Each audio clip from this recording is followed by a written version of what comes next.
Google's on this side, and we got SBI Holdings, which is a big holdings company that I did in my last video. In this video, I'm going to be showing you who's running the HBAR network, what is a validator, and how it's similar to a clearinghouse, the HBAR Council, how Google and the banks are running it, XDC and HBAR, the connection between the two.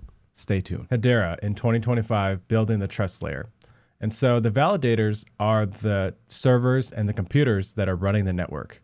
And I'm going to be breaking down some of the specifics of why a bank would run a validator. Hedera network governance model. It's a little bit different because they're more of a, hey, come have a seat at the table type model as XDC, where it's like a know your customer, but they're like, hey, if we like you, you can join. And that's kind of how I see it. So we got Google, Hitachi, Chainlink Labs, and that's a connection I'm going to show you later in the video.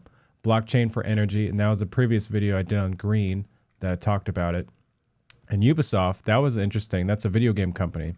What is a validator? And the validator is just the computer that's running the network. And a lot of times banks are running it. And it's really to control the transactions on the blockchain. With the Bitcoin model, everyone has to have consensus with every transaction. And that's kind of why it's slow, but it's also secure. When you have a consensus model, the transactions are verified with only a small group of people. And the model itself, these companies have to come in agreement with every transaction that's on the network. And so the benefit would be similar to how a clearinghouse settles the transactions and trades on the trading floor.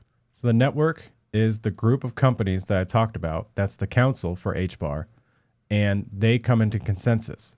Their vote pretty much matters on every settlement. So the difference is, let's say Google says, no, that settlement didn't happen, and Hitachi says it did. The other companies would have to all come into agreement to verify that transaction. That's important because banks will get the speed, they also get the control, and they get the governance, which is similar to how a stock votes. And then some networks like XDC, you get the revenue. HBAR does not have the revenue. There's 31 council members, 39 max seats, so you got 8 more ready to go. And I don't know if you can switch out council members. I'm sure that's kind of how, like a board seat, they'll be able to rotate out. Right now, there's about 3 banks on the council, and you do not need a staking requirement. With XDC, you needed about 10 million. It locked up the price, or locked up those coins from the circulation. With HBAR, you do not. Like I said, the banks are running it because they get the power, similar to how a stock is set up. So if you're pretty much on the board, you can vote, and you have like a seat at the table. And so yeah, Ubisoft, Google, Boeing's on there. That's interesting. Dell, LG, and Chainlink. So HBAR is part of my ISO compliance list, but it's council members only. So this is important because I like to see who's running the network, especially when you're buying a coin and all these real world assets are coming on chain and the money creation starts flowing. We need to know who's running the network. The banks are running it, yes. XDC, yes, some of the banks are running it. It needs a council seat, so you need to see the table. This one, you need 10 million XDC, and it's less than $1 million right now. And you also get rewards with XDC. HBAR, you do not. So this one is more of a, like, you get stocks in a company and you get the influence design, and also you're going to be able to control the settlement blocks, similar to how trades are on the trading floor. XRP, I'm going to be doing a whole separate video on the network and who is running that. It's really going to shock you. So we got banks. The few banks that are on the network are Shinhan Bank. There's another bank that was in Africa, and FIS, Financial Services Bank. But the big ones that are noted are Google, IBM, Dell, and LG. And it really begs the question of, like, what exactly is going on HBAR for these big tech giants to get on the network. And that's something we're going to be watching for. Deutsche Telekom, that's something that's going to be a connection later in the video. And Web3, that's kind of pretty much blockchain for the web browser. That's all you can think of when you think of Web3. But you got Boeing on the blockchain for HBAR and a video game company for Ubisoft. So that's interesting that Ubisoft's on there, because I see that with HBAR as, like, you want to buy a video game skin for, Fortnite. They might use HBAR to tokenize some of their video game skins and sell it on the network, which would drive the price up. ServiceNow, and Tata Communications from India. That's interesting. And then there's a few research labs. There's UCL, LSE, London School of Economics, and IIT Madras, MADRAS. Feel free to correct me. But here's the bottom line. XRP, the banks aren't really running that one. And I'm going to be doing more of a video on that. XDC, there are a few banks running it.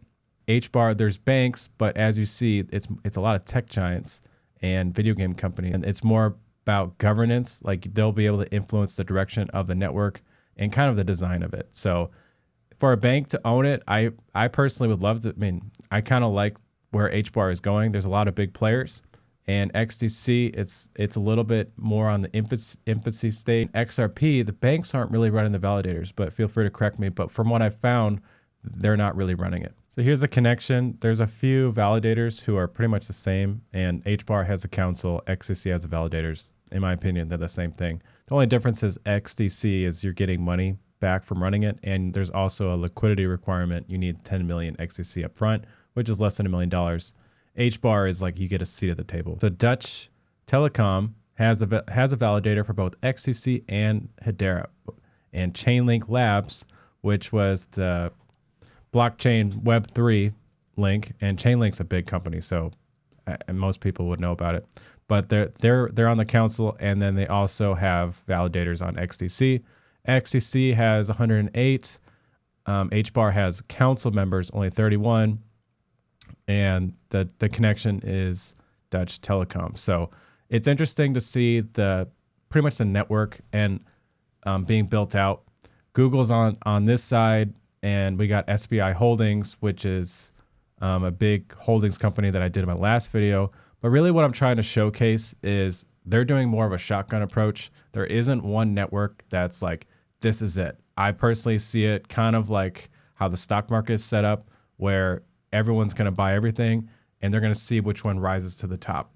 What this channel is doing is I'm trying to show you the benefit of running a validator and how we're switching from the old system to the new system, and where these banks are putting pretty much their effort, not only capital, but also their effort with building on chain. I don't think there's going to be like one network that's going to rule them all. I think you'll see XRP as like the settlement layer, XDC as an infrastructure layer made for banks, HBAR as like, the Google tokenization, and Ubisoft for tokenization of video game stuff. But you're going to see a broad range of pretty much all these networks. But one of my focus is the ISO compliance. The ISO compliance is really important. And so that's kind of where I'm putting a lot of my focus on.